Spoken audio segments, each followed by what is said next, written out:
નમસ્કાર વિદ્યાર્થી મિત્રો, સ્વાગત છે તમારું તમારી પોતાની યુટ્યુબ ચેનલ ક્લાસ સર એકેમાં. ચાલો આજે આપણે સ્વાધ્યાયન પોથીમાં ભાગ 5મો ધોરણ 8નો પ્રકરણ નંબર 5 વિષય સામાજિક વિજ્ઞાન. તો તૈયાર ખોલો સ્વાધ્યાયન પોથી, કાઢો પાના નંબર 92. જુઓ, જેમાં ધોરણ 8નું સામાજિક વિજ્ઞાનમાં સ્વાધ્યાયન પોથીનું પ્રકરણ નંબર 5 અંગ્રેજ શાસન સમયની શિક્ષણ અને સમાજ વ્યવસ્થા, જેના સંપૂર્ણ તમામ પ્રશ્નોનું સોલ્યુશન કરીએ. તો ચાલો, પ્રશ્ન નંબર 1. નીચે આપેલા દરેક પ્રશ્નના ઉત્તર માટે આપેલા વિકલ્પોમાંથી સાચો વિકલ્પ શોધીને ખાનામાં લખો. પહેલું, અંગ્રેજોના આગમન સમયે ભારતમાં શિક્ષણ આપતી સંસ્થાઓ કયા નામે ઓળખાતી? તો કે ઉપર તમામ, એટલે કે ગામઠી શાળાઓ, પંડ્યાની શાળાઓ અને ધોળિયાની શાળાઓ.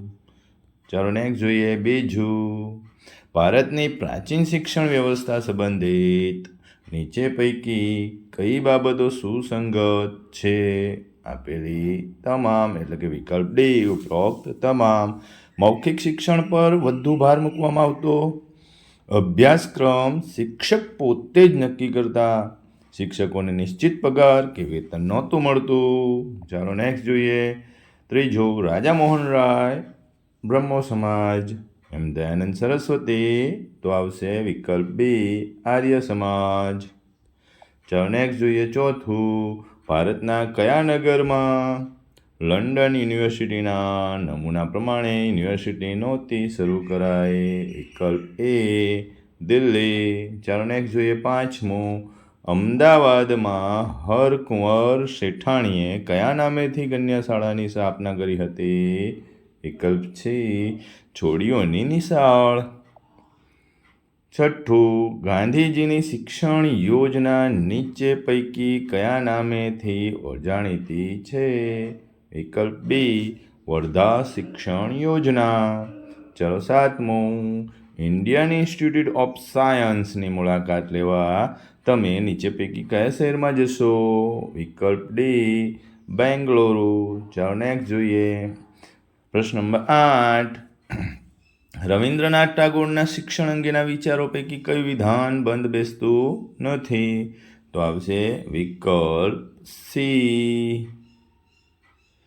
શક્ય હોય એટલું ઝડપથી રોજગાર મળે એવું શિક્ષણ હોવું જોઈએ.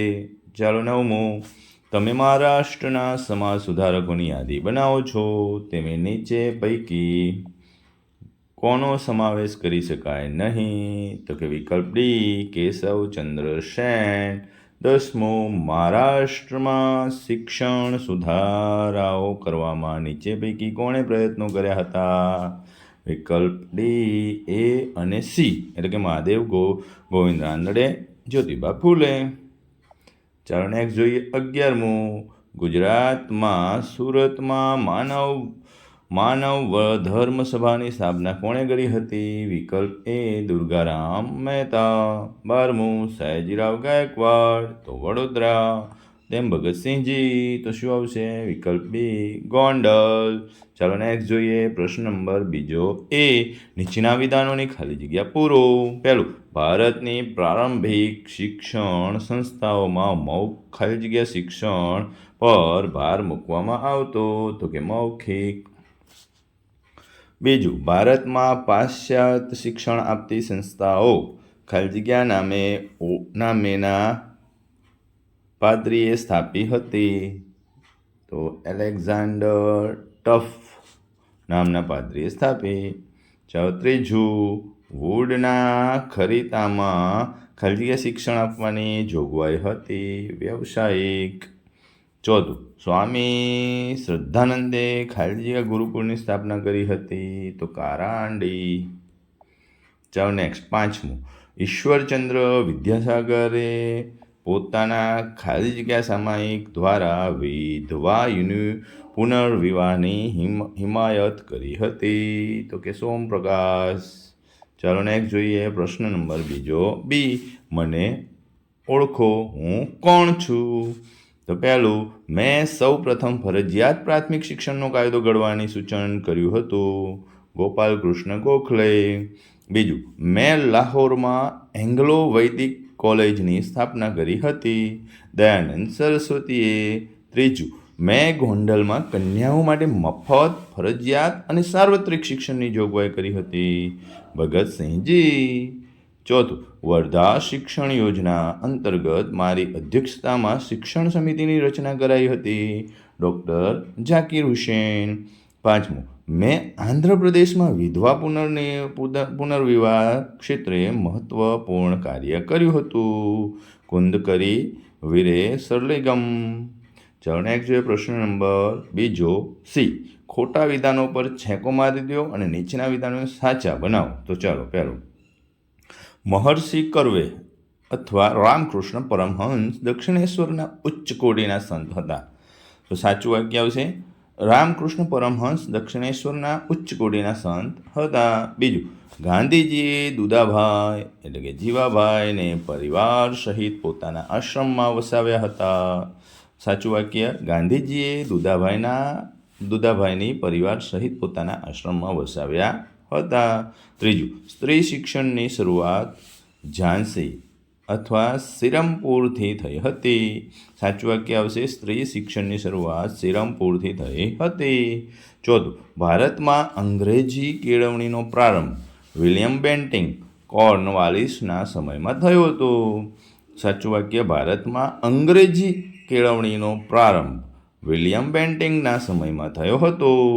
પાંચમું વાક્ય આવશે બનારસ સંસ્કૃત કોલેજની સ્થાપના જોનાથન ડંકન કે એમ્સ હર્ટ દ્વારા થઈ હતી. સાચું વાક્ય આવશે બનારસ સંસ્કૃત કોલેજની સ્થાપના જોનાથન ડંકન દ્વારા થઈ હતી. ચાલો નેક્સ્ટ જોઈએ પ્રશ્ન નંબર 3A.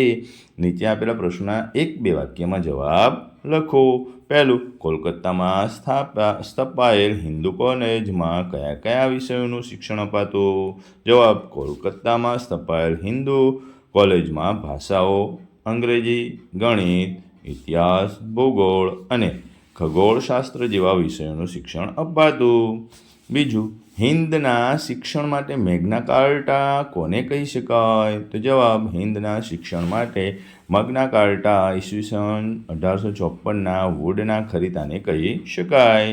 પ્રશ્ન ત્રીજો, વુડના ખરીદામાં કઈ કઈ જોગવાઈઓ હતી? જવાબ, દરેક પ્રાંતમાં યુનિવર્સિટીની સ્થાપના કરવી, શિક્ષણ ખાતાની રચના કરવી, ખાનગી શાળાઓને સરકારી અનુદાન આપવા, દરેક તાલુકામાં પ્રાથમિક અને જિલ્લામાં માધ્યમિક શાળાઓ સ્થાપવી. ચોથું, ભારતમાં આધુનિક કેળવણી પામેલ બુદ્ધિજીવીઓના મતે ભારતની ગુલામીનું મુખ્ય કારણ શું હતું? જવાબ, ભારતમાં આધુનિક કેળવણી પામેલ બુદ્ધિજીવીઓના મતે ભારતની ગુલામીનું મુખ્ય કારણ શિક્ષણનો અભાવ હતું. પાંચમું, મહારાષ્ટ્રમાં સ્ત્રીઓ માટે અલગ યુનિવર્સિટીની સ્થાપના કોણે કરી હતી? જવાબ, મહારાષ્ટ્રમાં મહર્ષિ કર્વેએ ઈસવીસન 1916માં સ્ત્રીઓ માટે અલગ યુનિવર્સિટીની સ્થાપના કરી હતી. છઠ્ઠું, મહારાજા સયાજીરાવ ગાયકવાડે શિક્ષણ ક્ષેત્રે આપેલા પ્રદાન જણાવો. જવાબ, તેમણે પોતાના રાજ્યમાં ઈસવીસન 1901માં મફત, ફરજિયાત અને સાર્વત્રિક પ્રાથમિક શિક્ષણની જોગવાઈ કરી. 2 વિદ્યાર્થીઓને વિદેશની યુનિવર્સિટીમાં ભણવા માટે શિષ્યવૃત્તિની શરૂઆત કરી. 7મું, ગાંધીજીના માટે સાક્ષરતા એટલે શું? જવાબ, ગાંધીજીના મતે સાક્ષરતા એ શિક્ષણના અંતે કે આરંભ નથી, તે તો માત્ર એક સાધન છે કે જેના દ્વારા પુરુષો અને સ્ત્રીઓને શિક્ષિત કરી શકાય છે. સાદારતા એ સ્વયં શિક્ષણ નથી. 8મું, ભારતમાં અંગ્રેજી શાસનની સ્થાપના સમયે કયા કયા કુરિવાજો પ્રવર્તતા હતા? જવાબ, નિરક્ષરતા, અંધશ્રદ્ધા, બાળલગ્ન, અસ્પૃશ્યતા, બાળકીને દૂધ પીતી કરવી, ગુલામી પ્રથા, સતી પ્રથા, જ્ઞાતિ ભેદ, વિધવા પુનર્વિવાહની મનાઈ વગેરે કુરિવાજો પ્રવર્તતા હતા. 9મું, કેશવચંદ્ર સેનના મતે સમાજનું સૌથી મોટું દૂષણ કયું છે? જવાબ, કેશવચંદ્રના મતે સમાજનું સૌથી મોટું દૂષણ બાળલગ્ન છે. 10મું, 20મી સદીમાં અસ્તિત્વમાં આવેલી વ્યવસાયિક અને વિજ્ઞાન ટેકનોલોજી સાથે સંકળાયેલ મોટી સંસ્થાઓ કઈ હતી? જવાબ: બેંગ્લોરની ઇન્ડિયન ઇન્સ્ટિટ્યૂટ ઓફ સાયન્સ, કલકત્તાનું બોઝ સંસ્થાન કેન્દ્ર, દહેરાદૂનનું જંગલ ખાતા સાથે સંકળાયેલ સંશોધન કેન્દ્ર, દિલ્હીનું ખેતીવાડી કેન્દ્ર, રૂડકીનું ઇજનેરી વિદ્યાને લગતું કેન્દ્ર અને પૂનામાં ભાંડારકર ઇન્સ્ટિટ્યૂટ. ચાલો નેક્સ્ટ જોઈએ પ્રશ્ન નંબર 3B. યોગ્ય જોડકા જોડો. વિભાગ અ સાથે વિભાગ બ ને જોડો. તો ચાલો જોડી દઈએ આપણે. પહેલું રાજા રામમોહન રાયની સામે આવશે બ્રહ્મો સમાજ. બીજું રવિન્દ્રનાથ ટાગોરની સામે આવશે શાંતિ નિકેતન. ત્રીજું દયાનંદ સરસ્વતીની સામે આવશે સ્વામી શ્રદ્ધાનંદના ગુરુ. સર સૈયદ અહેમદ ખાનની સામે આવશે ગાજીપુરમાં અંગ્રેજી શાળાની સ્થાપના. પાંચમું વિવેકાનંદની સામે આવશે પહેલા અન્ન પછી ધર્મ. ચાલો નેક્સ્ટ જોઈએ પ્રશ્ન નંબર 4A. નીચે આપેલા શબ્દોની સંકલ્પના સમજાવો. પહેલું મિશનરી પ્રવૃત્તિ. મિશનરી પ્રવૃત્તિ એટલે ધાર્મિક કાર્યો દ્વારા લોકોને ખ્રિસ્તી ધર્મ તરફ આકર્ષિત કરવાની પ્રવૃત્તિ. બીજું કૌશલ્યવર્ધન. કુશળતામાં વૃદ્ધિ થવી જેથી યુવાનોને રોજગાર, યોગ્ય કૌશલ્ય વિકસાવવામાં અને જરૂરિયાત મુજબ મોટા પાયે રોજગાર પ્રાપ્ત કરવામાં મદદ કરે. ત્રીજું કુતૂહલ વૃત્તિ. નવું જાણવાની જિજ્ઞાસા. પ્રાણીએ અને માનવીએ શું કાર્ય કરે છે અને કેવી રીતે કરે છે તે માટે જિજ્ઞાસા. નવીન ઉદ્દીપકામાં રસ પડવો જેને કુતૂહલ વૃત્તિ કહેવામાં આવે છે. ચાલો નેક્સ્ટ જોઈએ પ્રશ્ન નંબર 4B. ઐતિહાસિક કારણો આપો. પહેલું અંગ્રેજોના શાસન દરમિયાન ભારત શિક્ષણ ક્ષેત્રે વિશ્વમાં પછાત રહ્યું. કારણ કે અંગ્રેજ સરકારે માત્ર ઓછા વેતનને કારકુનો મેળવવા ભારતીયોને શિક્ષણ મળે તેટલા પૂરતા જ પ્રયત્નો કર્યો હતા. તેણે દેશના વિદ્યાર્થીઓને વિજ્ઞાન અને ટેકનોલોજીનું જ્ઞાન મળે, તેમનામાં વિવિધ કૌશલ્યોનો વિકાસ થાય એવા કોઈ મહત્ત્વના શિક્ષણની વ્યવસ્થા કરી નહોતી. આથી ભારત શિક્ષણ ક્ષેત્રે વિશ્વમાં પછાત રહ્યું હતું. ચાલો નેક્સ્ટ જોઈએ બીજું. ઈશ્વરચંદ્ર વિદ્યાસાગરે વિધવા વિવાહની હિમાયત કરી. કારણ કે મધ્યકાલીન ભારતમાં પતિના મૃત્યુ બાદ વિધવાને પુનર્લગ્નના છૂટ મળતી નહીં. તે સમયમાં આર્થિક ઉત્પાદનનું કાર્ય પુરુષો કરતા હતા. આવા પુરુષોનું મૃત્યુ થઈ વિધવા માટે જીવન જીવવું મુશ્કેલ થઈ જતું. આ દુર્દશા હટાવવા મહિલાઓને શિક્ષણ આપવું, તેઓને આર્થિક રીતે પગભર કરવી અને પુનર્લગ્નની છૂટ આપવી અત્યંત આવશ્યક હતી. ચાલો નેક્સ્ટ જોઈએ પ્રશ્ન નંબર 5. ટૂંક નોંધ લખો. પહેલું કન્યા કેળવણી. જવાબ: વુડના ખરીદામાં ભારતીય પ્રજામાં સ્ત્રી શિક્ષણને વધુ ઉત્તેજન મળે તેવા પગલાં ભરવાનું ગવર્નર જનરલે સૂચન કર્યું. ખરીદામાં સૂચવેલ ગ્રાન્ટ ઇન એઇડ પદ્ધતિમાં કન્યાઓ માટેની શિક્ષણ સંસ્થાઓનો સમાવેશ કરવામાં આવ્યો. ભારતમાં એ વખતના ગવર્નર જનરલ ડેલહાઉસીનું સ્ત્રી કેળવણી પ્રત્યેનું હકારાત્મક વલણ હતું. કાઉન્સિલ ફોર એજ્યુકેશનને માર્ગદર્શન આપતા તેમણે જાહેર કર્યું હતું કે ઈસવીસન 1854ના ખરીદામાં શિક્ષણની જે જવાબદારીઓ સરકારે સ્વીકારવી જોઈએ, વુડના ખરીદામાં સ્ત્રી કેળવણીના ખર્ચમાં ભારે વધારો કરવામાં અનુરોધ કર્યો અને પરિણામે નવી કન્યાશાળાઓ શરૂ થઈ. ચાલો નેક્સ્ટ જોઈએ બીજું. વિવેકાનંદનો ઉપદેશ. તેમાં જવાબ: સ્વામી વિવેકાનંદે સમાજ સેવા અને સમાજ સુધારણાના ઉપદેશ દ્વારા તે સમયના પ્રાચીન સમાજ દૂષણો અને ધાર્મિક ક્રિયાકાંડોના સખત વિરોધ કર્યો હતો. તેમના મતે જે ધર્મ કે ઈશ્વર વિધવાના આંસુ લૂછી શકે નહીં કે નિરાધાર બાળકના મોંમાં રોટીના ટુકડો મૂકી શકે નહીં તે ધર્મ કે ઈશ્વરમાં હું માનતો નથી. તેઓ કહેતા કે પહેલાં અન્ન પછી ધર્મ. તેઓ મનુષ્ય માત્રમાં ઈશ્વરના દર્શન કરતા, તેથી તેઓ કહેતા હતા કે માનવ સેવા એ જ પ્રભુ સેવા છે. તે તેઓ યુવાનોને કહેતા કે ઉઠો, જાગો અને ધ્યેય પ્રાપ્તિ સુધી મંડ્યા રહો. ચાલો નેક્સ્ટ જોઈએ ત્રીજું, ગુજરાતના સમાજ સુધારકો. જવાબ, ગાંધીજીએ અનુસૂચિત જાતિના દુદાભાઈને પરિવાર સહિત પોતાના આશ્રમમાં વસાવ્યા હતા. મહારાજા સયાજીરાવ ગાયકવાડે અનુસૂચિત જાતિના લોકોના ઉદ્ધારની પ્રવૃત્તિ સાથે સંકળાયેલા હતા. મામા સાહેબ ફડકેએ ગોધરામાં અનુસૂચિત જાતિના બાળકો માટે શાળા સ્થાપી હતી. ઠક્કર બાપાએ આદિવાસી કે જનજાતિના પ્રદેશોમાં જઈ આશ્રમો સ્થાપ્યા. તેઓ માટે શિક્ષણની વ્યવસ્થા કરી અને એ રીતે તેમને ઉન્નત બનાવી મૂળ પ્રવાહમાં લાવવાની ભગીરથ પ્રયત્નો કર્યા. પરીક્ષિતલાલ મજુમદારે અનુસૂચિત જાતિના લોકો માટે શાળા છાત્રાલયો સ્થાપી તેમજ શૈક્ષણિક વિકાસ માટેના દ્વારો ખોલ્યા. ચાલો નેક્સ્ટ જોઈએ પ્રશ્ન નંબર 6. નીચે આપેલા પ્રશ્નોના મુદ્દાસર જવાબ આપો. પહેલું, અંગ્રેજોના આગમન સમયે ભારતની શિક્ષણ સ્થિતિ કેવી હતી? તો જવાબ, અંગ્રેજોના આગમન સમયે ભારતમાં શિક્ષણની આગવી પદ્ધતિ પ્રચલિત હતી. શિક્ષણ આપતી સંસ્થાઓ ગામઠી શાળાઓ, પંડ્યાની શાળાઓ કે ધોળિયા શાળાઓ તરીકે ઓળખાતી. એ સમયે ઔપચારિક શિક્ષણની વ્યવસ્થા ન હતી. ગામના જાહેર સ્થળો, વડ કે અન્ય વૃક્ષના છાંયડામાં શાળાને બેસાડવામાં આવતી. નિશ્ચિત અભ્યાસરૂપ પાઠ્યક્રમ કે તાલીમી શિક્ષકોની સુવિધા ન હતી. બાળકની કૌટુંબિક સ્થિતિને ધ્યાનમાં રાખી તેને ઉપયોગી થાય એવું શિક્ષણ આપવામાં આવતું. નેક્સ્ટ બીજું, મહાત્મા ગાંધીના શિક્ષણ અંગેના વિચારો વિશે લખો. જવાબમાં લખાય, મહાત્મા ગાંધીના મતે ચાતરતા એ શિક્ષણને અંત કે પ્રારંભ નથી. તે તો માત્ર એક સાધન છે કે જેના દ્વારા પુરુષો અને સ્ત્રીઓ શિક્ષિત કરી શકાય છે. સાક્ષરતા એ અક્ષરશાન એ સ્વયં શિક્ષણ નથી. ગાંધીજીએ પાશ્ચાત્ય શિક્ષણની સામે નઈ તાલીમ, બુનિયાદી શિક્ષણ, વર્ધા શિક્ષણ યોજના, પાયાની કેળવણી,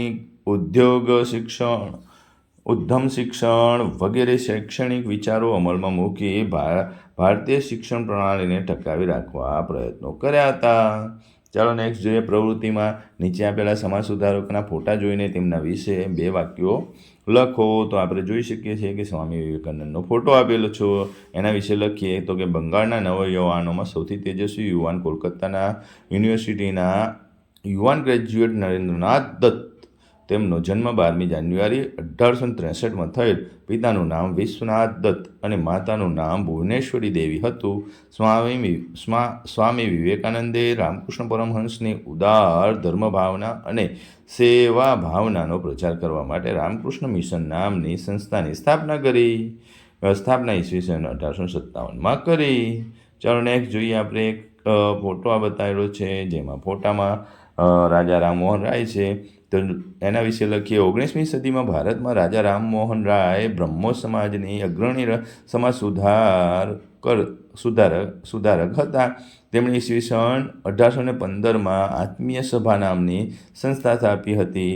તેમણે ઈસવીસન 1821માં સંવાદ કૌમુદી નામના સામાયિક દ્વારા સતી પ્રથા વિરુદ્ધ બંગાળમાં મોટા પાયે ઝુંબેશ ચલાવી હતી. રાજા રામમોહન રાય ઈસવીસન 1828માં બ્રહ્મો સમાજ નામની સામાજિક સંસ્થા સ્થાપી હતી. ચાલો નેક્સ્ટ જોઈએ આપણે ફોટો જોવા દેખાય છે, સ્વામી દયાનંદ સરસ્વતી છે. તો એના વિશે આપણે લખીશું 2 લીટી. સ્વામી દયાનંદ સરસ્વતીનો જન્મ 12મી ફેબ્રુઆરી 1824ના રોજ મોરબી પાસેના ટંકારા ગામમાં થયો હતો. તેમનું બાળપણનું નામ મૂળ શંકર હતું. તેમના પિતા સનાતન ધર્મના અન્વયે અને સંરક્ષક ગણાતા હતા. તેઓએ આર્ય સમાજની સ્થાપના કરી છે. સ્વામી દયાનંદ તેમના શિષ્ય હતા. કે બાળકો, આપણે 5મા પ્રકરણનું સંપૂર્ણ તમામ પ્રશ્નોનું સોલ્યુશન કર્યું. જો ચેનલમાં નવા હો તો ચેનલને સબસ્ક્રાઈબ કરો. તમારા મિત્રોને લિંક શેર કરી દો. કે બાળકો, આવજો.